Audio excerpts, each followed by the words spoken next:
Hi, I'm Dr. Amy Robbins, and welcome to Life, Death, and the Space Between.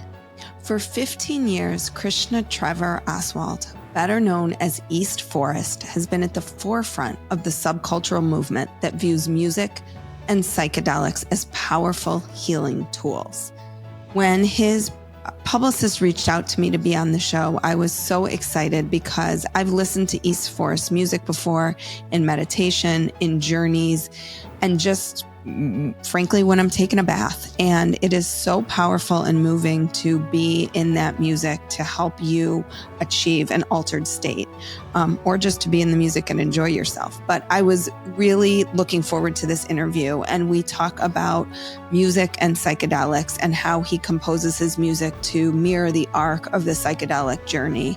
We talk about where the state of psychedelics is today and where he sees himself moving forward in this space, including his new movie that was just recently released called Music for Mushrooms. So with that, I bring you today's episode of Life, Death, and the Space Between.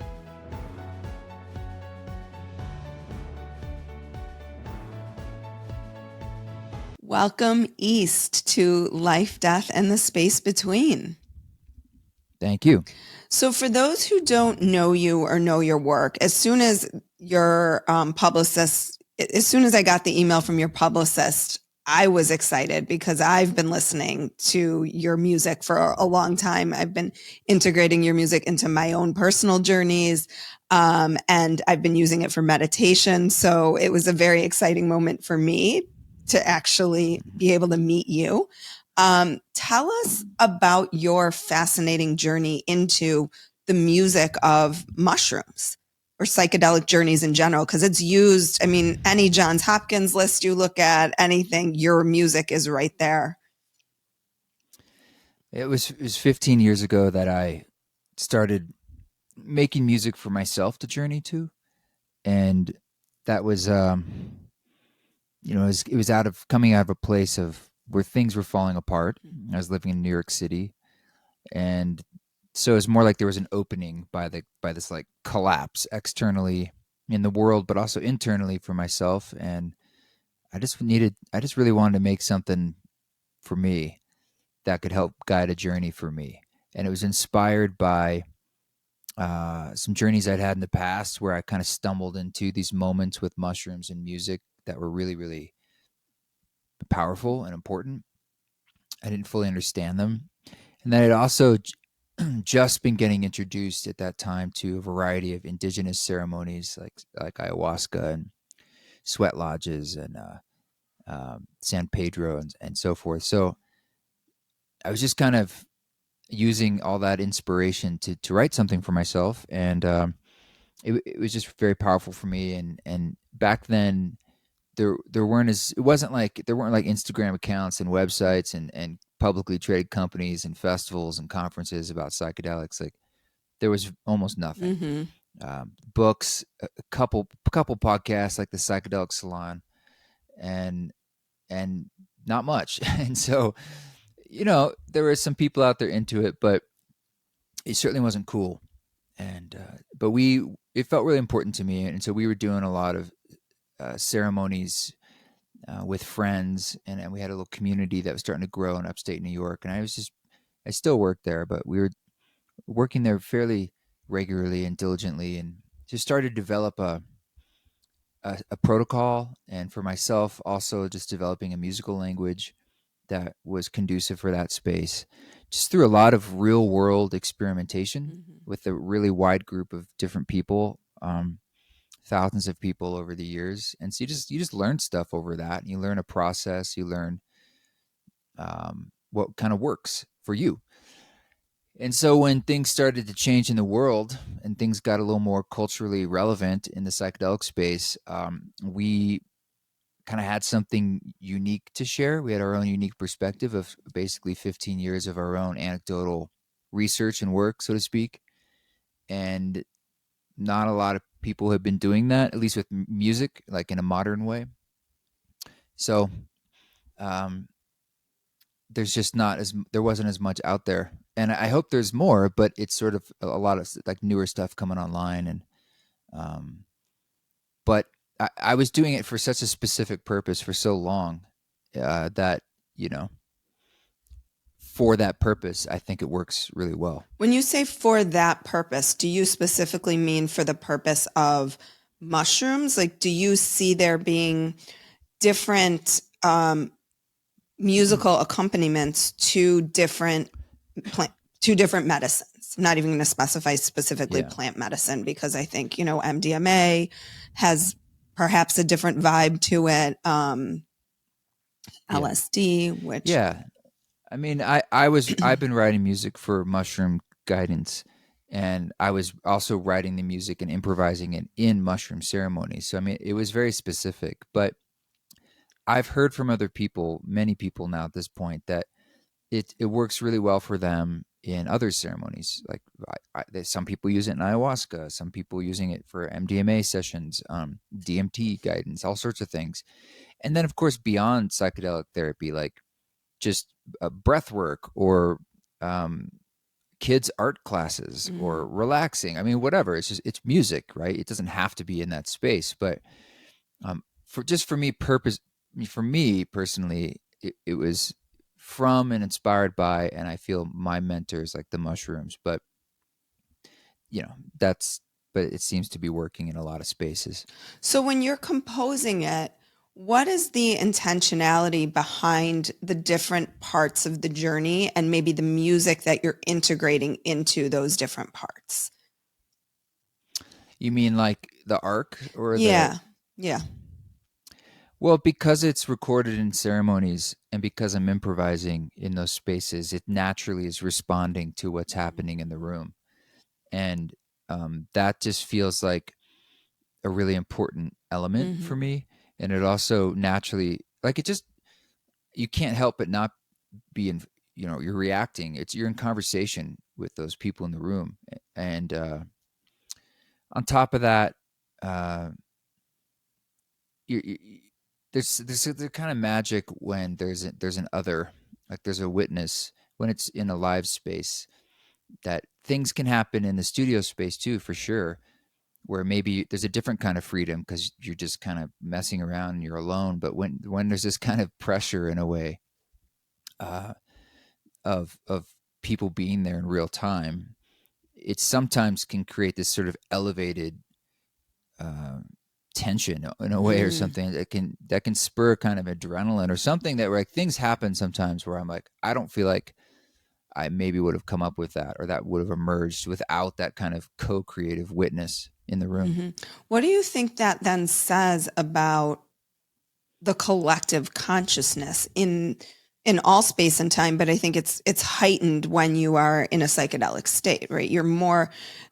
It feels like you're way more connected to the consciousness of the people that you're with than I think we allow ourselves to be in everyday life.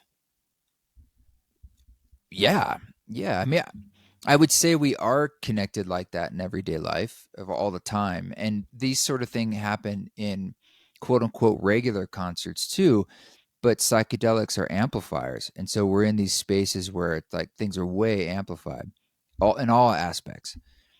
And so if you catch a wave, you get into these flow states together. It's kind of like surfing. Like you get into these spots where like, wow, we're in this collective like thing. And then sometimes you're off that wave and you're surfing, you're swimming around looking for the next wave. And it's not like you're just all the time. It's just like, whoa, my God, we're just in this. You kind of come in and out of it, just like life. But absolutely, there are times, where we hit these musical spots that I feel like is something in the room, like, and sometimes that's translated into the recording itself. And I record a lot of these ceremonies, just real simple. It's just like recording.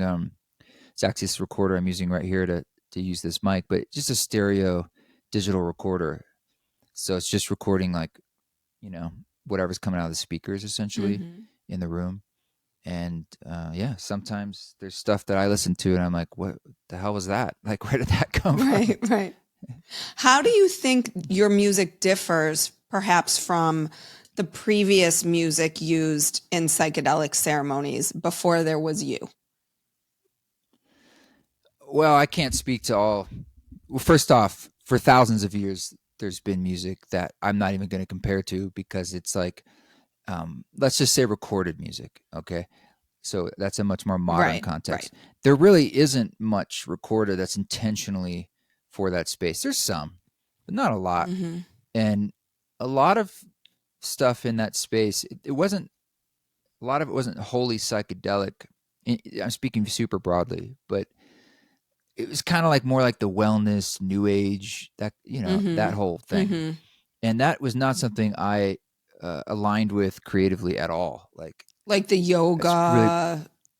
well, just the typical music that was in that scene. Mm-hmm. I was pretty repulsed by it. I mean, creatively, like, and the kind of things that inspire me musically were much more innovative, sort of like what the cutting edge people in the contemporary classical space, electronic space, um, jazz space, really people pushing boundaries in a modern context with music and Mm-hmm. sound.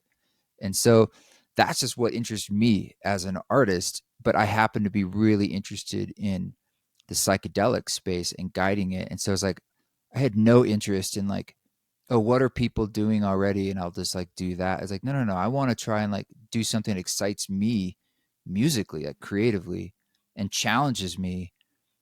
And so being saying hey, this music, and I didn't do this at first, but saying at some point like, this is what it's for, this is what I designed it for, but of course it's just music, has been a disservice in a weird way, as far as me being quote unquote accepted in the Mm. mainstream, like in the niche world that is my community and my family of psychedelic space. Like, we all get it and it's all good, but immediately it just gets put into a category, like by regular reviewers or labels or anything in the music industry, is just like, oh, it's, they just say like it's yoga music, or Mm. it's they don't even, it's like they just put it in a different category that's like not the same. But do you, how much? And I just want it to be music. I'm like, it's music. Like, if I didn't tell you what it was for, I think it's there's some things going on musically and compositionally that stand up there with a lot of the people that I admire, that I'm inspired by. Mm-hmm. How much do you think that people's perhaps lack of awareness of the role that music plays in the psychedelic space contributes to their belief about what your music is or isn't? And how that music could be used out. Like, I've always found for me that the music, so God, my head is filled with like so many different roads I want to go down. And I feel like Well, if I go you can down one, if simplify it. Just you can ask the simple question, and I'll I don't even know try and what the piece it simple together. question is. I guess the simplest question here Well, let me just is, say this to you: like, most people don't think about the music very deeply in the space in any regard. Like, people who know about this or people who don't. but I actually think like I've done journeys with playlists curated by others, and then I've curated my own playlists. And when I curate my playlist, it is probably nothing in the realm of what one would think would be a journey appropriate curated playlist. But for me, it comes with the intention of like, this is what I feel like I'm going to need in this journey. Mm-hmm. What do you think? I guess, what do you think about curating your own playlist, having playlists curated for you, right? Like, this is something as a therapist in the therapeutic space, when I've trained in psychedelic spaces, where they're like, you come in with the curated playlist. Like, you're the one that kind of holds that space for the journeyer. And it's such an interesting kind of dichotomy, because I think when people are doing it recreationally or even purposely therapeutically, the music is such an essential component of the journey. Yeah, I mean, people don't know what they don't know, and so I want people to feel safe, and sometimes it means they have their agency to say, I'm gonna pick the music or whatever, or and they can do that. But the problem is, I'm biased too. It's like you could make a playlist and that works for you, and I'd say great, and then but I'm making albums that are all one artistic voice made for this space, and I think that might work better. And that from my own Mm. experience, and you might have never experienced what that's like to have one artistic voice as opposed to a bunch of disjointed songs, and every time one comes on you got to kind of reorient to it, or music you've never heard before. What's the difference there between stuff Mm-hmm. um, or there's all sorts of things, but it's not right or wrong. It's just I have an opinion about it, and I think I believe I might have a better shot at giving you something that would have an even better experience for you. But look, people should try what they want to try. And yeah, I do think that therapists should come in with a level of expertise, though, there and say, this is what I think might work best. Because people typically just have no idea. Mm. They might think they know what kind of music they like, but then they get in that space and it's just not working for them. It's like, Mm-hmm. well, then if they don't know, if they're naive about it, why don't you set them up for success and say, like, let's try XYZ first? But a lot of therapists don't know, Mm-hmm. and a lot of them aren't even really thinking about it very hard. They're just it's actually like one of the last things they think about is like the music and how it's being deployed to the person in the room, even in high end research situations, Yeah. which I'm it blows my mind. But not everybody. I feel like I'm starting to make headway in that regard. Well, and what you're saying, I'm just thinking. I did the MAPS training, so and music. What was so fascinating to me, obviously, we did not use the substance because it's not legal, which we'll talk about.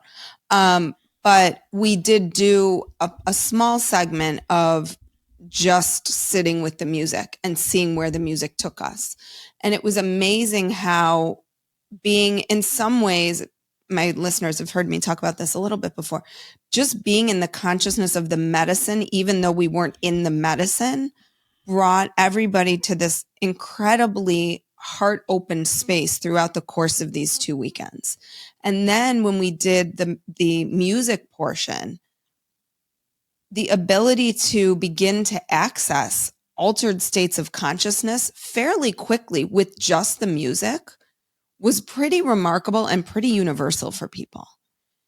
And I know Mm-hmm. one of the discussions in the psychedelic space has been, is it the music or the psychedelics? Like, could it just be the music and the intention behind the music in a setting where you're, either placebo, believe you received a psychedelic, or you're just in that space of expansion that allows for this music to bring you to that place. So I'm just curious your thoughts on that. Yeah, there's a line in our film Music for Mushrooms where Leah Roseman says it's music therapy supported by psychedelics. Mm. And I think that's a great way of encapsulating what's going on. And but it's also not either or. It's like the psychedelics are powerful and so is the music. And yes, music on its own can absolutely do all the things you're talking about. And I think the key piece there is just your intention, essentially, your perspective. And when we give music it's our full attention and sort of tell ourselves why we're doing it, like that's ceremony in a way, Mm-hmm. then it really has the potential to work with us fully because we're giving it all of our consciousness. And there's another scene in the film where we're working with these transitional youth who come from a lot of backgrounds who have no idea about my music or this kind of work. And there's no psychedelics being used, just sort of like we're going to sit here together and listen for an hour. And they had huge breakthroughs and emotional responses. And people you might think would be the least likely to respond. So, Mm-hmm. yes, music on its own is an untapped tool. Tell us about your relationship with Ram Dass.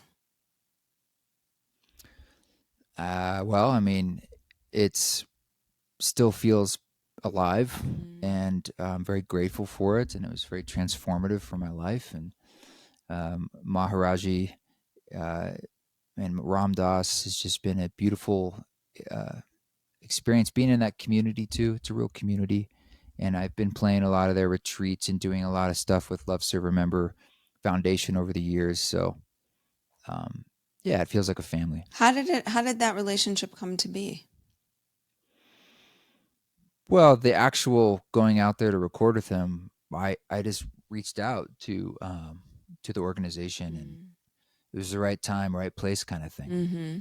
And it just unfolded step by step from there pretty organically. It's amazing. I bet he was. I interviewed Rameshwar, Oh, cool. who co-wrote his book. Yeah. Um, Yeah, he's awesome. yeah, he's just a kind soul. But it was so interesting. I mean, the book is fascinating, obviously. And he's such a figurehead in both the spiritual space and the psychedelic space. So I would imagine it would have been pretty remarkable to just be in his presence. Oh yeah. Yeah, you can go out to Hanuman Maui, which is what they call his the house where he lived, and at least for the time being, it's a place you can stay.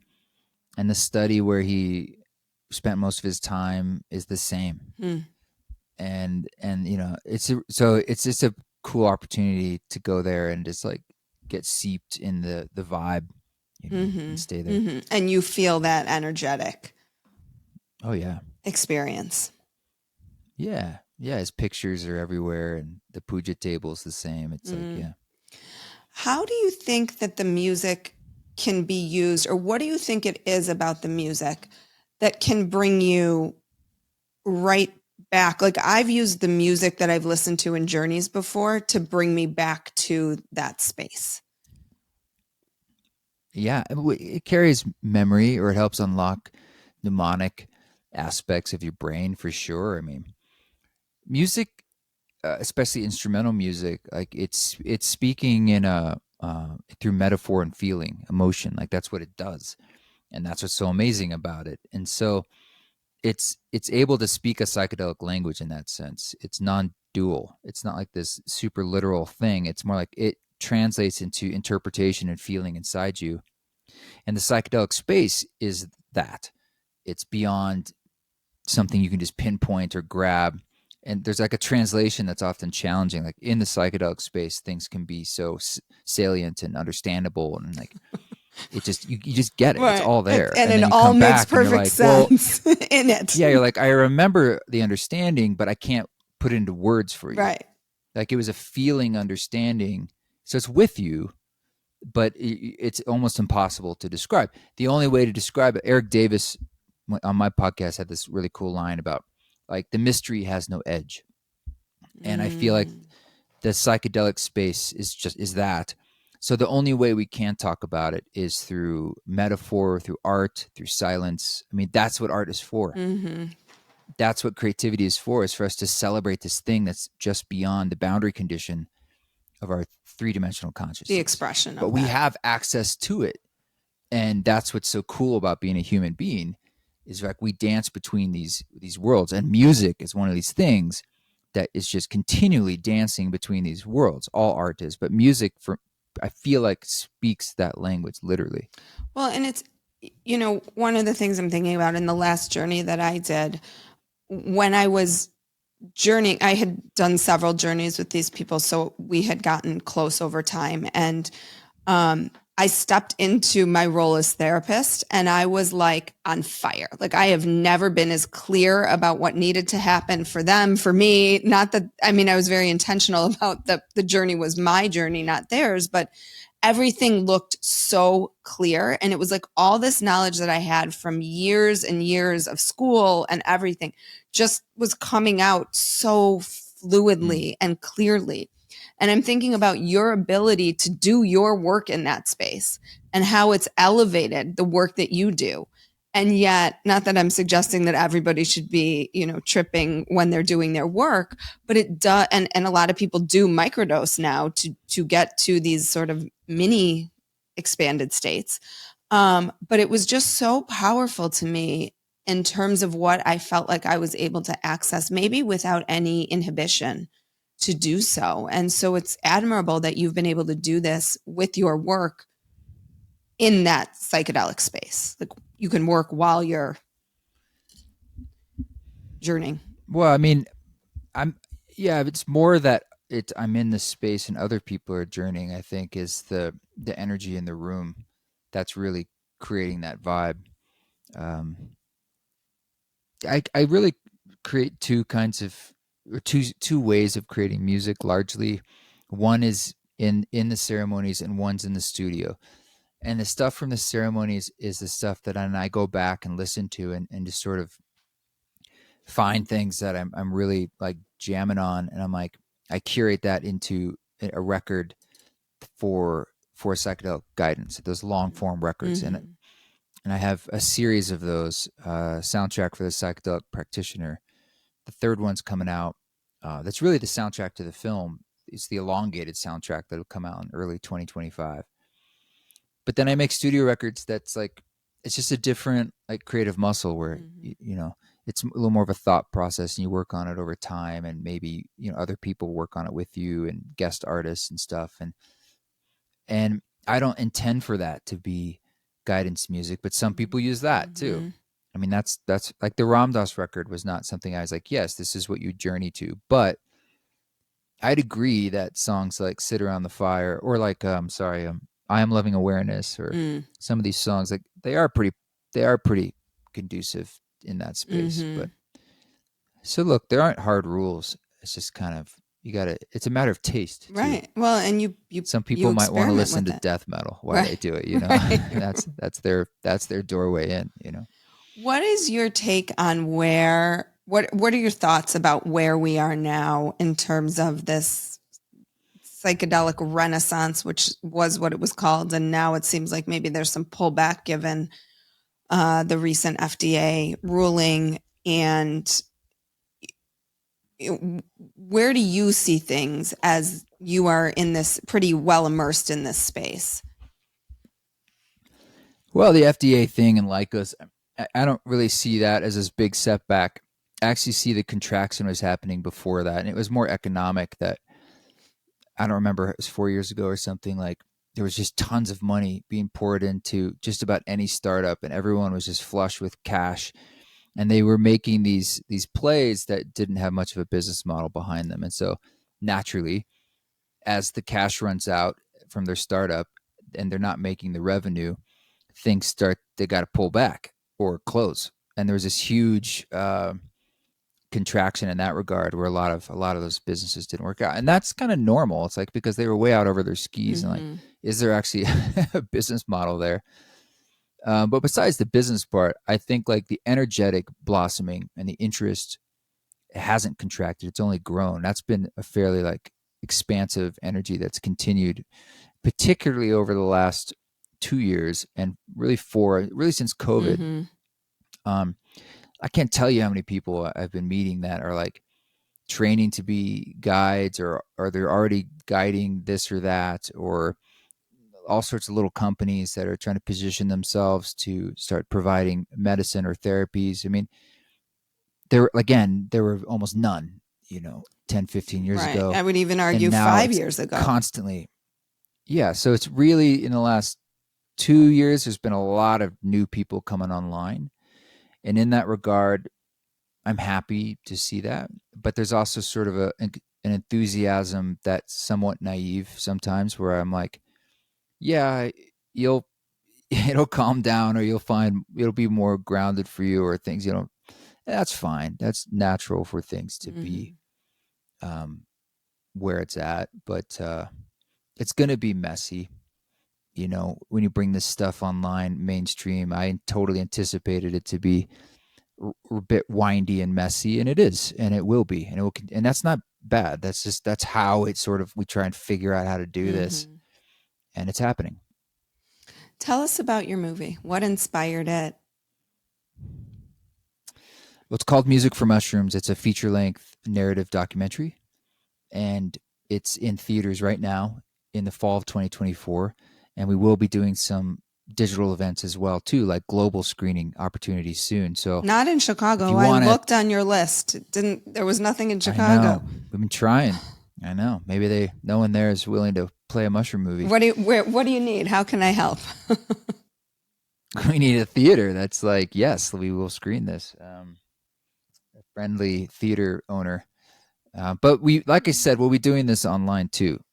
So for those like yourself who haven't been able to see it in a theater, just get on our newsletter and either musicformushrooms.com or eastforest.org, and we'll let you know. But I made it because I felt like it's a really powerful medium right now to just reach a lot of people and inspire them to make changes in their lives. But in the psychedelic space, there have been films and so forth, and a lot of them have been largely kind of informational in different respects for the most part. Mm-hmm. And I wanted to make something that was more emotional Mm-hmm.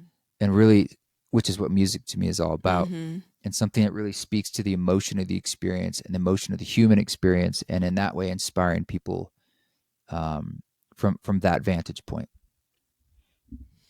How is it being received? I'm assuming amazingly by the community. Yeah, really good. Really good. I think people are surprised by their emotional response when they watch it. I think maybe they might have certain expectations coming in that they like the subject, or that thinking documentary like, oh, this will be like I'll learn a bunch of stuff, and you do learn things, but there's a lot of like emotional resonance with the people sharing in the film. So there's a lot of tears. I think people are surprised by how many tears they have watching it, and that's the greatest compliment as a filmmaker, because you're like, that's a real response from someone. It's not like it's an idea they have. It's like it's an emotional experience. Mm-hmm. Is this your first step into filmmaking? It's my first feature film. I majored in film in college and was a photographer in New York for 10 years, and I was also an actor for 10 years, and so it combined a lot of old interests and talents, and then of course I got to do the music for it and so forth. So it's really fun in that regard, but I was a bit naive going into it because it's very hard to do, it turns out, making a movie. Way harder than making an album. But a really fun challenge, and worked with a lot of incredible people. It's a team, which is also what was so cool. Mm-hmm. So what can we expect from you going forward in this space? What do you think things will continue to look like for you? Well, not knowing where the world's going to go,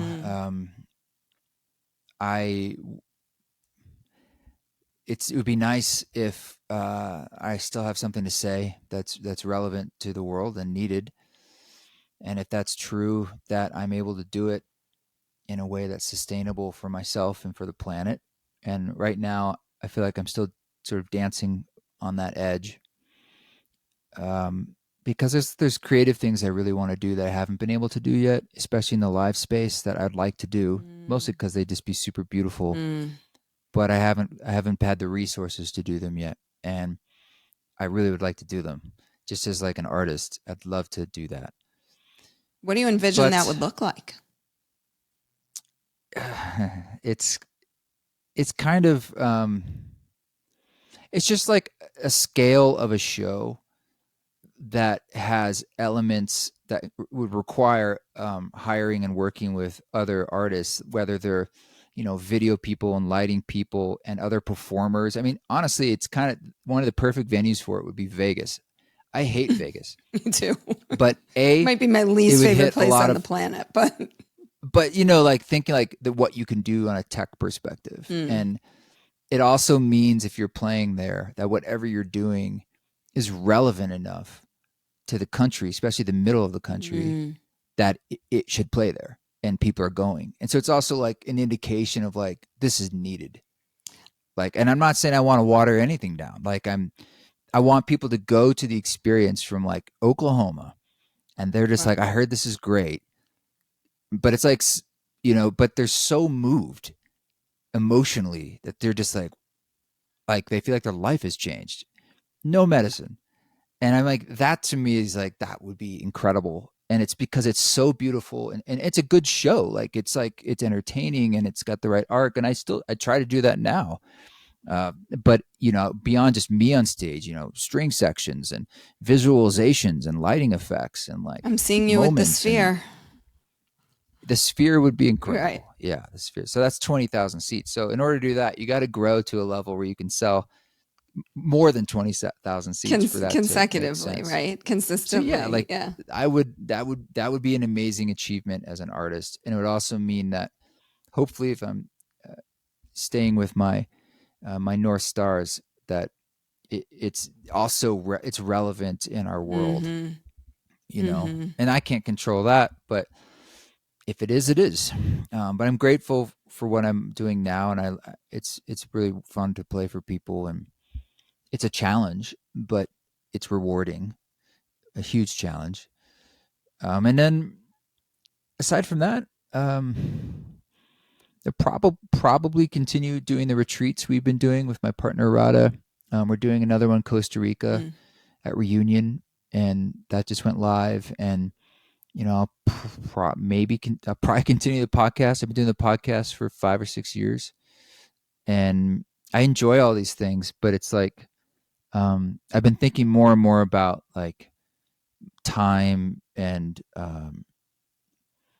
just I don't know what's the best use of my time personally, Mm-hmm. like as opposed to just doing all the time. It's like I do a lot of things, Right. and doing this film, I never stopped doing the other things. So it's like for the last 3 years, it's just been a lot Mm-hmm. of things all at once. Like I'd be performing somewhere and at the same time shooting it and directing how to shoot it, and I'm shooting it and then interviewing people, and then I have to go perform, and then okay, here's how I want you to shoot that, and Right. On both sides of the and then camera. editing it. Oh, it's just a lot to Mm-hmm. do all at once, but we had to do that to get it done. Well, what I love about what you're talking about here and what I appreciate is the desire to expand consciousness, and you're doing it through your medium, whether it's film or primarily music. But I think we probably would agree that there's nothing we need more now than that expanded consciousness, that connectedness, that awareness of ourself and the other. Yeah, I mean, I agree, and it's just we can see whatever words work for us, right? Like, there's need for feeling connected, for feeling your emotions, for healing. People might say Mm-hmm. permission to do that. Noticing how we're all actually sharing pretty similar processes. Mm-hmm. We might feel really alone. That's a big part of the film, is showing how similar we are and really highlighting like, oh, you can see yourself in the film, and in that way you're like, oh, I'm not alone, Mm-hmm. and oh, maybe I can do this, and here's some ways that maybe I want to take the next step, with or without psychedelics. Mm-hmm. That's spoiler alert, we're not saying yes you need to do psychedelics. That's not like the answer of the film. It's sort of saying maybe. Right. And I think, you know again, the power of music to bring you to these places can be equally as powerful and accessible, at any time. So I think I did one of your meditations this morning to get me in this space. And I meditate every Wow. morning, and I, kind of rotate what I listen to based on how I'm feeling. But I was pretty far expanded, and it was, when it was over, I was like, I wish that usually I'm like in the morning, I'm like, oh God, I got to get started with my day. And today I was like, oh, I could really lay here for another hour. Do you remember what or where you found the meditation? I have I meditations on did it on Spotify, but they're Spotify. also on my Yeah. Let me podcast. look. I'm sure it'll Oh, pop cool. right up. I think there's only It 4 was on like a Spotify. 20-minute So meditation.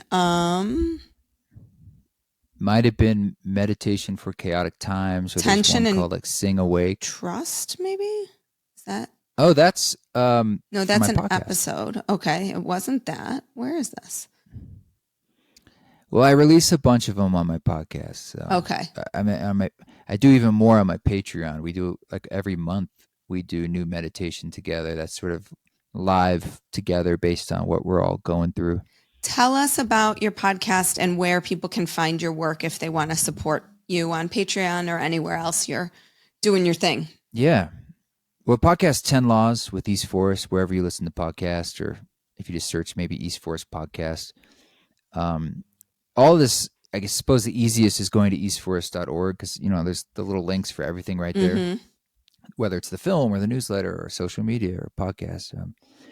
The Patreon's been cool. I started it in the pandemic when we were doing these live ceremonies and then doing these like Zoom integration circles and stuff. And then people were showing up and finding value in that. So we're like, well, we were doing like donations on Venmo and stuff. And it was a little wonky. And we were just like, we could use the Patreon platform and it's much easier for you to use your credit card or not, or subscribe or not, or different tiers. And I just kept it going. So it's a nice little community over there where I get to share a lot of unreleased music. And then we do these monthly councils, call it the council.